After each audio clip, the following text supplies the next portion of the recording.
This is Ian Cameron for Sportsbook Review, and I am ready to preview the ACC Atlantic Division for the upcoming college football season from a betting perspective, give you some early opinions on these teams heading into the upcoming college football campaign. So let's get right to it and begin with the Clemson Tigers, a team that got to the college football playoff last year, to the national championship game before losing to Alabama 45-40. What a fantastic season it was for Clemson last year. 14-1 straight up, 8-5-2 against the spread, 9 overs, 6 unders for the Tigers last season. This offense should be just as good this season. They get Deshaun Watson, their dual threat quarterback, back on this team, as well as Wayne Gallman at running back. Majority of their offensive line intact. Many of their top receivers also back this year. So this offense shouldn't be able to skip a beat from last year's production. However, it's on defense where there are a few more concerns for this Clemson team. They have to replace 7 starters, but it's worth noting a lot of those second and third string defenders for Clemson last year got playing time because they played in so many blowout games, one-sided games, that the starters were pulled. Second and third stringers defensively ended up coming into games late for Clemson, and as a result, those guys are now coming into this season with a lot more experience than normal. So you want to take that returning starters number on the defensive side a little bit with a grain of salt, because there's going to be guys that got some significant snaps under their belt last year on this Clemson team that are now moving up into starters roles. So his defense may not quite fall off as much as people think. I think it's going to be a situation where Clemson, I think, going to be in tough from a point spread perspective to be an ATS money maker. They're going to be a lot of big time numbers for Clemson to lay as favorites this season, and they didn't do very well as big favorites last year. That's definitely a concern if you're going to want to be looking to make money with Clemson. And from a totals perspective, at least early on until the defense starts to come around with the new faces, maybe a team that's an over-the-total team from game to game early on in the season. Florida State is next up. 10-3 straight up, 8-5 against the spread, 7 under, 6 overs. For Florida State to get 10 wins last year, I don't think that's too bad, because the offensive line was not as good. Dalvin Cook was dealing with injuries. They had inconsistency at the quarterback position last year. Everett Golson, of course, went down to injury middle of the season. Sean McGuire comes in and really doesn't play all that great. He struggled as well. If you recall, in the Peach Bowl, 38-24, they lose to the Houston Cougars, a very good Houston Cougars team. But this year, quarterback position again has question marks. I mean, Sean McGuire, no shoe-in to be the starter in that first game of the season against Ole Miss for this Florida State team, battling with a very talented Frosh QB, DeAndre Francois, battling for the quarterback position as well. A guy that a lot of people seem to think has more upside than Sean McGuire, who's looked at more of a game manager, don't turn the football over, don't make mistakes. He's looked at as that kind of quarterback. Francois, more of a dual threat ability as well to make a stronger arm, make plays down the field in the passing game, maybe more than McGuire. So Francois, as well as Malik Henry, also battling with McGuire for the quarterback position. So that's going to be something you're going to want to keep an eye on with Florida State. Where does Jimbo Fisher go at the quarterback position heading into the first game of the season? Defensively, Dalvin Cook obviously back at running back. He's in the Heisman Trophy race as far as I'm concerned as well. Should have a fantastic season. The offensive line, which was not very good a year ago, should be a position of strength this year with several returning starters back and a lot more playing experience. Those growing pains should pay dividends for that O-line this year here for Florida State. Defensively, yeah, they've got some holes to fill. Linebacker, there's some issues that they're going to have to fill. The defensive line, I think overall should be pretty solid. The secondary, they do lose Jalen Ramsey, drafted in the NFL by the Jacksonville Jaguars in the first round, but there's a lot of good experience and guys that can fill those holes in that secondary. So the Florida State secondary, plenty of experience on it, should still be fine. And I think an underrated thing that they're going to have to look at is the kicking situation. Obviously, Roberto Aguayo was just fantastic, one of the best kickers in college football for the last few years. He's gone, so are they able to get as much production in the kicking game with Aguayo gone? That's going to be interesting to see for this Florida State team. It's going to be very interesting to see how Florida State performs early on. I mean, not an easy September slate for them. I mean, they start the season with Ole Miss on Labor Day. It's going to be not an easy game at Louisville and South Florida later in that month. two very good teams as far as I'm concerned. I think South Florida with Willie Taggart as the head coach going to take a step forward this year. So not an easy first month for Florida State. And then, of course, the big showdown with Clemson. But, if they can somehow get through that schedule, be able to and get through it unscathed, Florida State will be in the conversation for sure in terms of the college football playoff and a national championship. Louisville next up in this division, 8-5 straight up, 7-6 against the spread, 7 under 6 overs last year. This is the year that I think Bobby Petrino is finally going to get this offense to look more like an offense that a Bobby Petrino head coach team would have. That offense didn't look right last year. It struggled. They started out the season very slow, not putting up many points. And then all of a sudden, second half of the season, we start to see a little bit of a maturing and growing up process from dual threat quarterback Lamar Jackson, who really got better late in the season for this Louisville offense.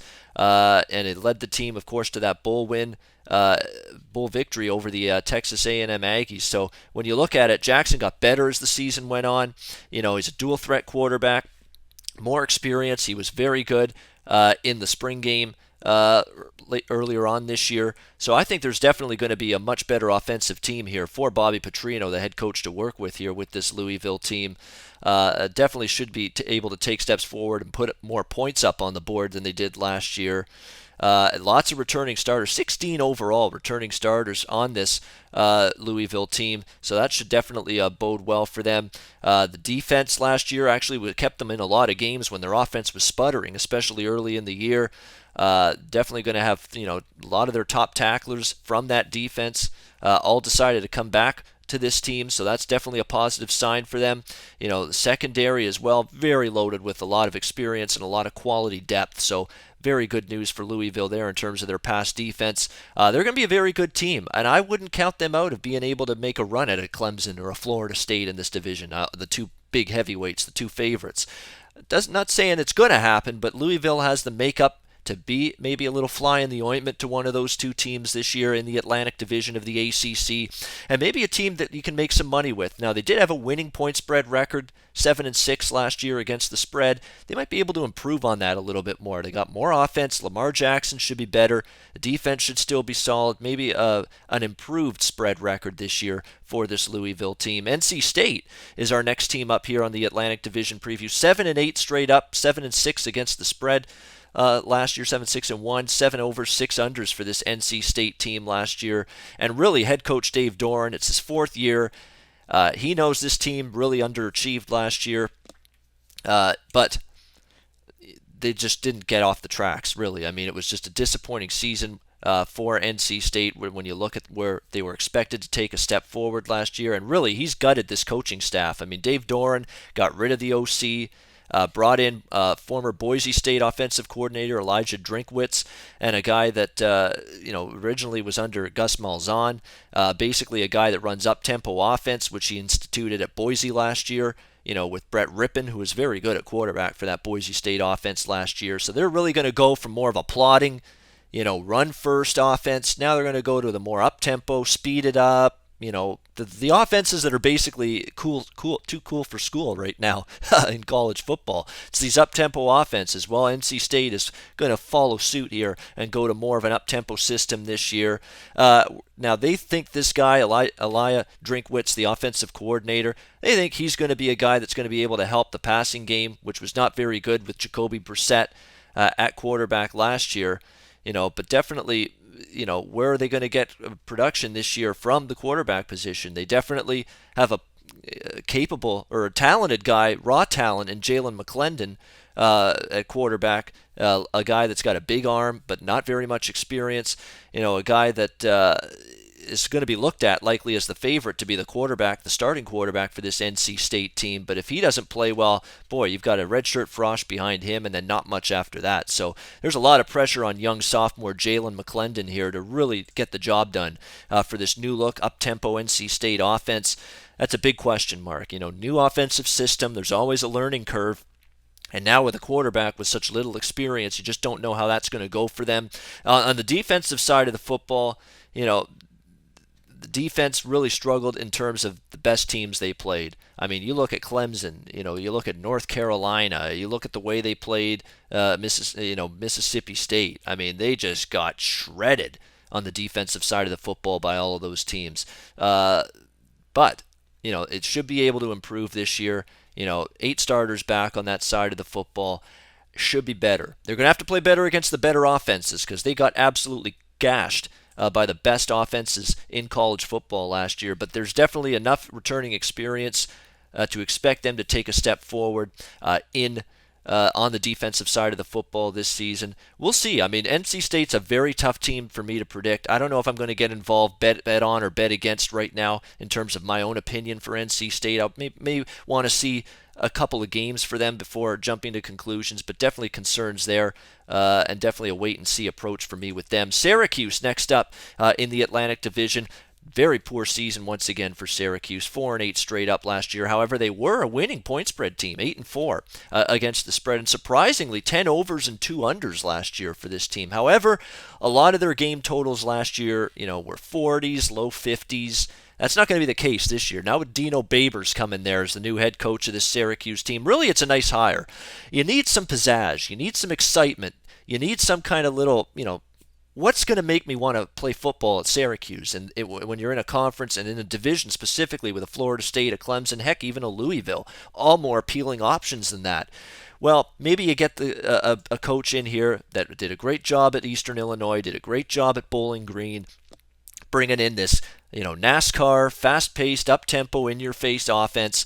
Maybe that's going to get people excited about playing and recruiting to Syracuse as a college football player. We'll see. But there's no doubt about it.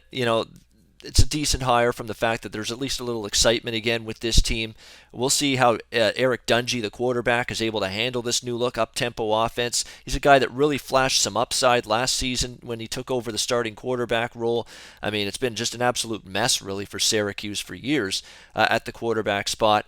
But he did show glimpses of being a solid quarterback at times, and definitely a guy with his dual threat capabilities. Perfect fit to run this type of hurry-up offense, this up-tempo offense of Dino Babers here in Syracuse. So I think Eric Dungey, sophomore quarterback, might be able to have a pretty good year for this team. Just 118th in total offense. That's going to go up this year. There's no question about that.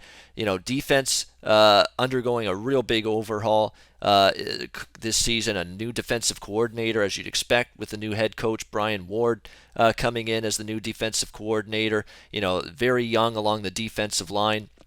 No playing experience whatsoever at defensive end. Linebacking core has been dealing with injuries. They are also experience in the secondary, though, is probably where they're most experienced, to be honest with you. Linebackers, defensive line, a lot of holes there for Syracuse to fill, but they do have some good experience in the secondary. That's definitely a positive sign. It's a team I'll be looking to bet over the total game to game. There's no question. I think it's a team that, with the early in the season last year, odds makers completely screwed up with the Bowling Green totals. Completely screwed up with them. And basically, there was value with Bowling Green over the total early last season. Maybe they catch up to it because everybody knows what Dino Babers is like by now in terms of the offensive philosophy, but I'll still be looking at over the total bets with Syracuse, particularly early in the season. From a spread perspective, maybe they are going to be able to cash some tickets, though, because, again, Dino Babers did a great job at Bowling Green. So, again, and it's a guy that if you've been betting Dino Babers teams in the past, you've been making money. Boston College, next up, 3-9 straight up, 3-7-1 against the spread, 10 unders, 1 over. Huge under team they were. I mean, now they're going to hope Patrick Towles, the ex-Kentucky quarterback, can come in and do well for them. We'll see if he's able to, but there's definitely concerns here with this Kentucky team. With this Boston College team, getting the former Kentucky quarterback Patrick Towles. It's a defense that really did an admirable job, considering they had absolutely no offense. The running back position was gutted with injuries last year. Quarterback position stunk as far as I'm concerned. Tyler Murphy was horrendous. I don't think there's any denying that for this Boston College team. Offensive upgrades, they're going to have to get better there. The defense, again, is going to be probably pretty solid again this year. It's going to be interesting to see if that offense, though, can take a step forward. Maybe there's going to be value with Boston College games from a totals perspective over, because they were such a huge under team last year with hardly any offense, all defense, that maybe there's going to be some value totals-wise with Boston College if they're going to be lowered, totals lined lower around in the 40s. Maybe there's going to be some value to look over. And we're going to wrap things up with Wake Forest, the last team in this Atlantic Division, 3-9 straight up, 6-6 against the spread last year, 6 overs, 6 unders. And boy, for Dave Clawson, he's definitely on the hot seat. There's no question about that. Back-to-back 3-9 seasons. This team certainly has to get better. Turnover machines. They have too many penalties. The offense has been pathetic. Last year, 17 points per game, 119th in the country. That's not going to get the job done whatsoever. We'll see if they can improve this year. We'll see if John Wofford, the quarterback, can improve. The junior quarterback, he showed some glimpses of being decent last year, but offensive line wasn't very good. Taking a lot of sacks. Turnover margin, they were awful in that regard. Wake Forest, they're going to have to take better care of the football. The good news is that defense, for as bad as their offense was last season, it hung in there. And now 7 starters back on that defense this year should definitely help them step forward. It really is a team, Wake Forest, that there's not going to be much expectation on them this season. They're going to be flying well under the radar. They're going to be catching big points week in and week out. Maybe they are a point spread team this year. We'll see. Last year, 6-6 against the spread.